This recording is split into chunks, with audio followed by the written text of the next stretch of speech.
Welcome back to the show. We do have callers. 773-763-9278 is our number. Who do we have first, Lady B? Who's in there? Who do we have? Who's up first? Who wants some? It's Steve from the Gold Coast. Oh, excellent. And that's Zach, by the way, everybody. Hi, Zach, from everybody in the chat room and all that. Steve from the Gold Coast, welcome. Yes, thank you for taking my call. I want to say something with regard to the point that you made in terms of confronting these people. And I absolutely agree. I've been alive long enough to remember this in three major manifestations. For people who aren't terribly old or don't remember, there was a time when you tuned into talk radio. It was your local talk radio station in your city. Then we started syndication, and it really took off in the 80s. Well, come 1994, we find out that the Gingrich Revolution, that was ushered in through talk radio. People who said, oh, we'll just ignore those morons. They're just a fringe part of some ideology in America. Who listens to them anyway? Turns out millions of Americans listen to them. And they turned out and they voted. And you got that. Then fast forward, who listens to Fox? They're not doing very well. Well, it turns out that Fox, suffered huge losses for years, but they had immense backing. And they finally built the largest audience in the cable news industry. And they had a real impact on several elections, not the least of which was 2000 and 2004. And then we go fast forward again. We move to social media. Who cares what people like Alex Jones think? I mean, he's a nutcase. Now, as it turns out, again, millions of people believe these crazy nuts. And they have as much right to vote as someone teaching policy at a university, because that's the way our system works. And the danger is that we ignore them, that we marginalize them, and simply say we don't care. Because when we surrender that ground, then they occupy it. Nobody else does. Right. No one's there to say, well, you know what? The Earth isn't flat in reality. 2 + 2 is not 5. And these are fairly simple concepts.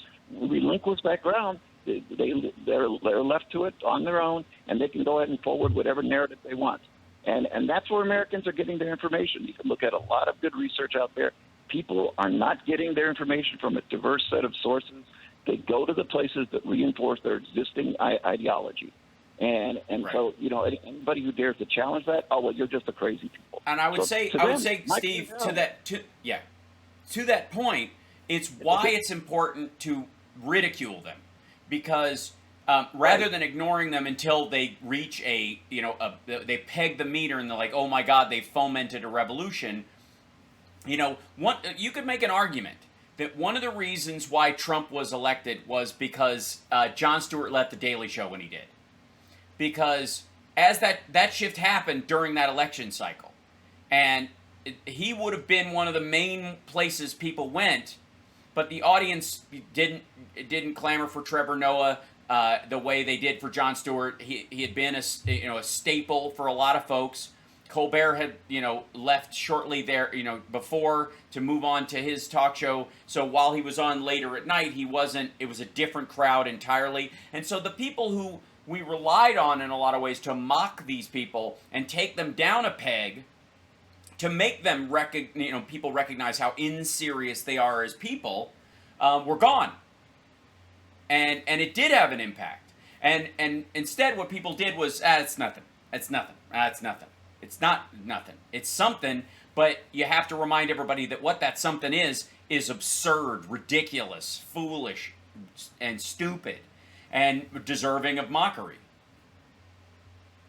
Right, absolutely. You've got to keep coming back and hammering at it, because the moment that you say, all right, well, I've critiqued them, I've made fun of them, and I'll leave them alone for 6 months. That's a 6-month period in which they will just go ahead and rehash the same nonsense, and they will get 1 million, 5 million, 10 million people on board, because it's just frightening when you look at the number of people who actually reject the science behind COVID vaccines. And then you look and compare that to things like the polio vaccine, smallpox vaccine. There was a time in American history, and this notion that the science is linear in terms of the way in which we regard it and accept it. No, it turns out that we've gone backwards. That we have less faith in science, less faith in our institutions. The things, and the right that always had an undercurrent of anti-intellectualism has now become a tsunami of anti-intellectualism. Universities are just horrible places where you send kids to be indoctrinated by a bunch of Marxists. And, you really shouldn't send your children to a university because it's not really doing anything to make them better American. I mean, could you imagine anything that's worse for a society than to argue that children need less education than more? But that's essentially what the right has done. And we've got the challenge. That is an entire threat. For people who don't know, you know this, Steve, but a lot of people who, watch the show regularly, they may not be aware that this is a constant undercurrent on the right. Is the beyond just anti-elites, it's anti-intellectualism, and it's anti-study. Education. They view the better the institution, the better the school, the more dangerous it is. It is a talking point one could find straight out of a foreign country that is trying to lower the educational strength of the entire country, of America. Right, and it will yet try it is to qualify it. And I'll try to qualify. Well, you know what? I mean, you want to send your kids to school to study IT good or engineering, okay. But God forbid they study political science, philosophy, sociology, history. No, who needs that? Literature. Right. Exactly. Because, I don't know, maybe the people who founded America, the men, as flawed as they were children of the Enlightenment. Yeah, exactly. Studied those things. So, you wouldn't have an America without that because engineers did not found America, with all due respect. And IT people, and as great as medicine is, that didn't found America either. It was the philosophy of the Enlightenment. But that requires that you study things like sociology, psychology, history, and political science and public policy. It also requires that you study things that are the opposite of what is good, so you're aware of both the talking points of the kind of rising authoritarian crowd that tries to rear its ugly head every couple of decades. So you know how to deal with them when they show up. You know what they're going to say. You know how they're going to manipulate the populace. You know how they're going to control things, and you can respond to it. That's crucial. Oh yeah, right, and we're all. Yeah. And we're all guilty of perhaps being ignorant of some elements of what the other side is doing, and that's exactly it goes exactly to our point. I mean, you guys a few weeks ago you were talking about the Charlottesville rally and the crazy chants of that Jews will not replace us. And I too, I believe just when I was listening to that chant, I said, that doesn't make any sense. There aren't enough Jewish people in the world to replace anybody. But that's not what they meant. They meant that Jewish people are in power and are trying to replace Gentiles with other people. But I didn't know that at the time because I wasn't really following along with what the crazies think. It took a while. It's hard to grasp. It's a funky thought process. It is very weird. It's not logical in that regard unless you're aware of what the goal is.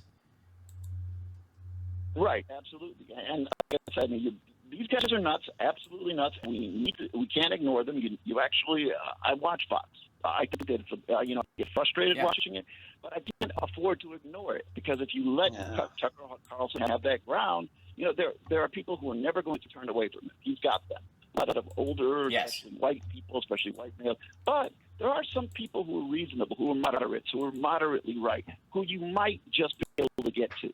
You might be able to save a few of those minds. And given how close our that's ultimately what Hillary Clinton was saying about the basket of deplorables, comment, which, Fox News used to go, she means everybody. She means all of us. And what she was saying was there are people who you can reasonably disagree with on a political level who view themselves as conservative that you can talk to. And then there's the hardcore Trump supporters that you can put in sort of the basket of deplorables. Like these people are just gross. They are they are incels and the people who march saying Jews will not replace us. And that whole crowd is who she was talking about. What they decided to do was go, that whole crowd is all of us. That even though she's specifically talking about the violent, anti-gay, anti-woman, anti-black, anti-immigrant, anti-minority of any sort, I suppose, crowd, and she's singling them out, that's just what she's doing first to eventually get around to meaning you. Because that's what we would do, so that must be what she's doing. Yeah. Yeah, and to So, be fair, because I yeah. want to be fair, we have our share of crazies on the left, and I can spend an hour critiquing them as well. Anybody who seriously wanted to defund the police, as in you call 911, sorry, nobody's picking up, we send all the police officers home. Yeah, we have our share of crazies, but that policy is not in danger of actually eliminating any policing in America. Nobody is taking it seriously. It isn't being implemented anyway. That's the difference. Right. And when it filters through the Democratic Party, what it ultimately ends up being is it starts out as some people clamoring for defund the police, and by the time it reaches the functional level, it ends up being demilitarize the police, or maybe it was a mistake to give them attack helicopters. Did we learn nothing from Blue Thunder? Right. Whereas on the right, it's literally like suggest the lunacy and jump right in. Because they are, the biggest fundraiser on the right now is Marjorie Taylor Greene, and Matt Gaetz is the second highest. So, and both of them are in jockeying in position as far as the kind of money they're bringing down with Donald Trump on a national level, and it is driving the party in function right now. They are acting as if and it's all. And the only reason that they can raise that kind of money is that same circular logic. Well, the only reason we're being attacked is because it's part of this deep state conspiracy. So therefore, right. Obviously they're going to go after us. Forget the fact that Matt Gaetz could actually be someone who's had inappropriate contact with teenagers. Oh, yes. God knows that can't be real. But no, it can't be. You could be as Donald. So Donald Trump was right when he said, you can shoot somebody on Fifth Avenue, and get away with it. Yeah, you can, because you can just blame it on a giant deep state conspiracy to frame you, and you can get away with anything. Well, and ultimately, thankfully, he was, in the abstract, anyways, wrong, as he has been many other times in his life. And had someone even slightly capable or mildly intellectually curious, January 6th could have been successful. But all the folks who were like, if Donald Trump was this close to bringing down our democracy, he was this close. No, he wasn't. You know why? Because Donald Trump is a screw-up, and he will always be a screw-up. And he has been given so many things in his life by birth, wealth, or locale, being in New York, being born a second-generation rich kid, being, basically delivered into the media by Mark Burnett, where he could carry this illusion of actually being a functional businessman, which, by the way, that show was failing, which is why he decided to run for president, which is why he had extras appear at his campaign launch. And even though he won the presidency using the Electoral College and lost the popular vote, and then lost it again, he screwed up. 4 years he was president, and he still screwed it up. He still was incapable. He had every tool. He was the leader of the free world, had access to the levers of power on a scale that other humans in history would have, lived and died seeking, and still managed to screw it up, and he always will. He's already spent the money that they earned this year. Sorry, go ahead. Right, yeah, it's a giant graft. Yeah, exactly. It's about send me money so that I can fight to regain the presidency. Notice how they keep moving that bar, by the way. He was supposed to take power again back in August. It's already August. I mean, I'm waiting for that to happen. But keep sending us. Oh yeah, that's, by the way, mid-September. I'm sure we'll hear another update on when in October he will announce that sometime in November that as a Christmas present to MAGA and Q, he will seize the presidency on some date in the future, laid out in December, that will eventually in January be penciled in on the calendar so they can ink it in June, and then he can and then give up right before the midterms. We got to take a break. We'll be money. A dime of this money has gone to help defend any of those people that charged the Capitol on January 6th. That's how much he thinks about his supporters. Yeah.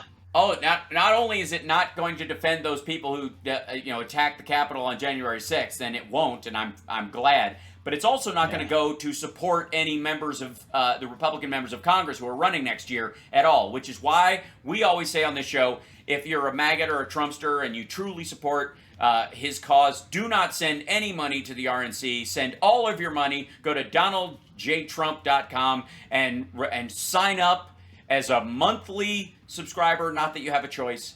Give him all your money. Just do it. Do you even MAGA, bro? Give him your money.